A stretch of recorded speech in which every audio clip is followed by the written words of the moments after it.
When it comes to Danny and the bleep, in the bleep, when it comes to Danny in the Deep Blue Sea, you may think that because Aubrey Plaza is the bigger name that she's gonna be the only thing we're seeing this for. You would be wrong, but don't get it twisted.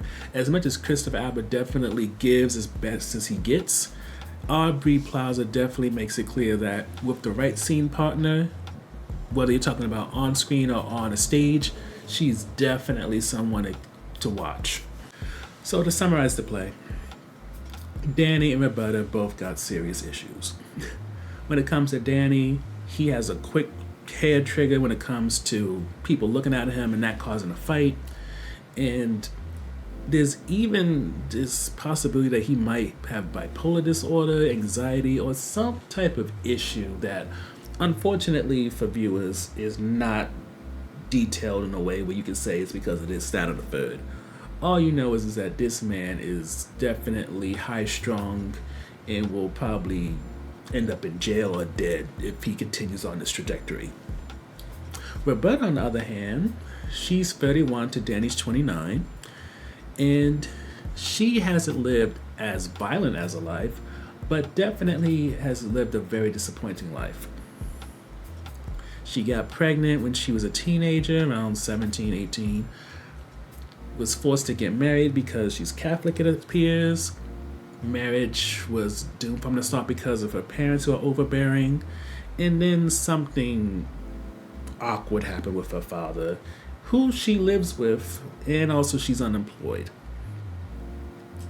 She's very much depressed, as is Danny in some ways, and these two find each other in the bar, and it becomes a very interesting scenario where you can see two people with very dramatic issues slowly but surely form a toxic relationship, which the beast meets the beauty in a way. And it seems that, similar to the animated movie at least, maybe some of the live action ones, she kind of forces her way into his heart to see beyond all the pain and struggle. And in the process, she also exposes bits of herself that are not as lovable and asks of him to love her, to accept her, to find her beautiful. And as they give each other all the things that they need to heal and move on from their arrested development, so comes the morning after, where the question becomes, can this last beyond what I was asking, hoping, and pleading for the night before, as I now see myself in the light and remember who I am. So to start off, I'm not gonna lie to you, there are parts early on which made this feel like an SNL sketch that went on too long, because this is very awkward, even bizarre, but at the same time, Aubrey Plaza starring in it, so it's like, what do you expect? And also, because Aubrey Plaza starring in it, you kind of get the sense after a certain point that, yeah, it's very awkward, sometimes bizarre and weird, but because of the way she plays things, and because Abbott is game to match her energy, eventually it becomes very authentic. You got these two vulnerable people with these intense emotions at times, trying to have a conversation, trying to find company. And yes, Roberta's definitely pushing it more than Danny is, because Danny prefers to be alone, but because Danny is used to being alone, thinks that's what he deserves, and Roberta is so desperate for touch, for affection that even Danny could do, and she becomes a bit surprised by how he's able to kind of hook her beyond the basic needs that she had. Yes, these two perhaps shouldn't be together because of what they've been through and where they are in life, but it kind of helps you understand why toxic couples stay together.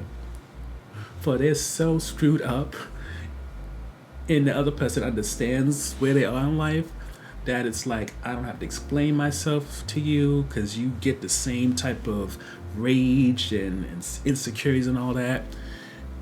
And I don't have to feel bad for who I am, because you're no better than I am.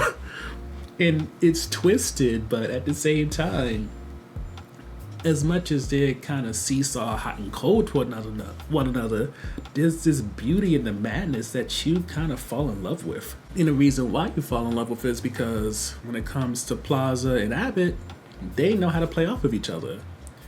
When it comes to Plaza, she's a great talent, but she needs the right person to play off of. Otherwise, she's just this odd person in the movie, play whatever. But Abbott, because he's this character who's supposed to be unhinged and all that, it makes it so if they're having violent moments when she's slapping him or he's choking her, you can see that there's a yin and yang to this madness of them going back and forth, just as much as when they're having vulnerable moments and she's sensitive or he's sensitive and they're so hurt by their past that they struggle to take a compliment. It's this whole play is so bizarre, but it's bizarre in a way that makes you realize that as much as you know it's written on paper, they practice their lines and everything, there's something about it that feels like it's not curated or it's not like carefully crafted, even though you know that it has to be. With that said, the Lucille Theater that this is in, few issues. If you decide to get mezzanine seats, I hope everybody in front of you is short, otherwise you're not going to be able to see that much because of where the staging is. Also, it's on Christopher Street, and granted, I saw this on Halloween, so that didn't help, but between the noises from perhaps downstairs, maybe outside, maybe whatever's next door, it's hard to tell what was supposed to help you understand that this play takes place in the Bronx, or was just New York being loud and this theater not being well insulated from the sound. I don't know what it is, but either way, it was distracting at times. Which leads to the last topic, which is on the fence, and that's just these two awkward scenes. Now, like a lot of this, you could easily justify or understand it if you really want to. Like my interpretation of this dance sequence that we see as we transition from the bar where Roberta and Danny meet to her, not even her apartment because it's a parent's apartment, to her room, you can see that as the back and forth between them in terms of learning how to trust each other, as you see Danny do moves where he has to just catch Roberta at the right time, else she's going to just slam into the floor, or else the back and forth in terms of how their emotions are going to be. Like, I would say that dance sequence between the two pretty much summarizes the whole play without any words. And then the second kind of awkward dance-ish scene, which I guess you can call it that, is when Plaza is at her boudoir, or rather Roberta's boudoir, and it's the night after her and Danny had sex, exchanged niceties, and perhaps gave each other the type of stuff that maybe they thought that they would never deserve in this life. And in that weird boudoir scene, you can kind of see what I believe I talked about earlier in terms of just the recognition of who you are after having this wonderful night or moment. Like, you saw the type of person who is desirable. Maybe in Roberta's mind, you trick someone into thinking that you are cute, likable, someone who can get married to somebody who's worth a damn. Yet the morning after, you look at yourself and you're like, no, I'm not. That's all bullshit. And the coming down from that high is what I see when she's looking at the mirror, getting angry at herself, and it's almost like she had this moment or maybe this night of hope, because she knows it's like the first time she got good sleep in a while when after being with Danny. And now she's woken up and she's back to her life. She's looking at her room. She knows and hears her parents. She's aware of her son being in the same house and all the drama and all the guilt and all the trauma.